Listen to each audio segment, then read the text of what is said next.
विघ्नहर्ता श्री गणेश। ऐसी ही है संकष्टी चतुर्थी।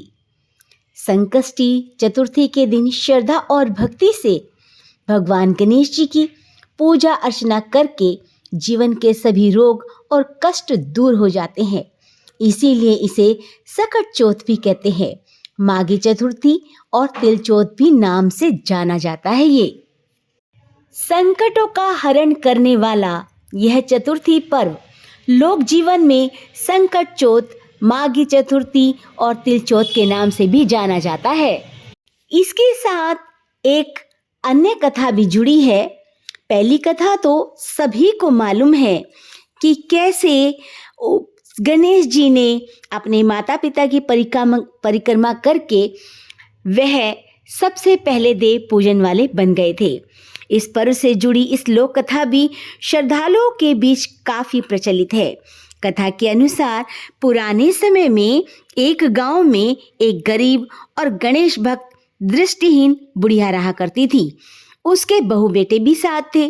वह बुढ़िया श्रद्धा भक्ति से नियमित पूजन किया करती थी। उसकी भक्ति से प्रसन्न होकर एक बार माघ कृष्ण संकष्टी चतुर्थी के दिन गणेश जी उस बुढ़िया के सामने प्रकट होकर बोले, माँ, आज तू जो चाहे मांग ले। बुढ़िया बोली, कैसे और क्या मांगूं? तब गणेश जी ने जाकर कहा कि तुझे कुछ समझ में नहीं आ रहा है कुछ मांगना, तो जाकर अपने बहू बेटे और पड़ोसियों से पूछ ले। तीनों की राय पर विचार करके बुढ़िया बोली, हे देव, आप मुझे निरोगी काया और आंखों की रोशनी दे, 9 करोड़ की माया और नाती पोतों से भरा पूरा परिवार दे और अंत में मोक्ष दे। तथास्तु कहकर गणेश जी अंतर्ध्यान हो गए।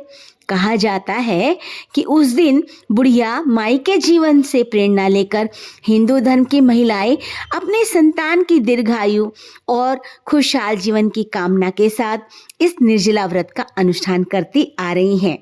वैसे तो भगवान गणेश जी को बेसन के लड्डू या मावे के लड्डू का भोग लगता है, परंतु इस दिन व्रती माताएं सूर्यास्त के उपरांत चंद्रमा को अर्घ्य देकर अक्षत पुष्प, दीप, धूप, दुर्वा, रोली, मोली, पान सुपारी आदि के साथ साथ विघ्नहर्ता श्री गणेश जी को तिल के लड्डू का भोग लगाती हैं, क्योंकि तिल उष्ण प्रवृत्ति का आहार होता है और इसके साथ ही धर्मशास्त्रों में इसे देवानंद की संज्ञा भी दी गई है, यानी देवों का अन्न।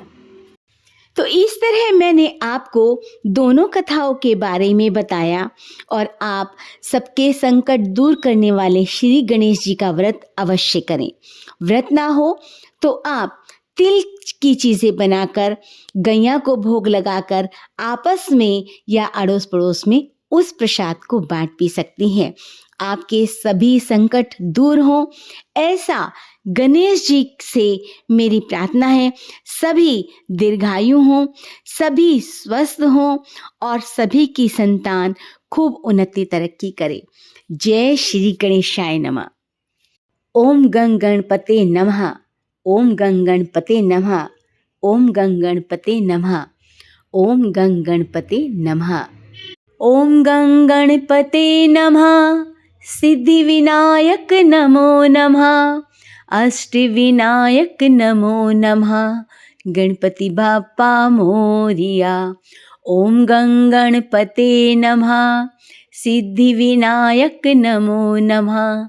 अष्ट विनायक नमो नमः। गणपति बाप्पा मोरिया। ओम गं गणपते नमः। सिद्धि विनायक नमो नमः। अष्ट विनायक नमो नमः। गणपति बाप्पा मोरिया। ओम गं गणपते नमः। सिद्धि विनायक नमो नमः। अष्ट विनायक नमो नमः। गणपति बाप्पा मोरिया। ओम श्री गणेशाय नमः। सबके कष्टों को हरना, सबको स्वास्थ्य देना, सबके घर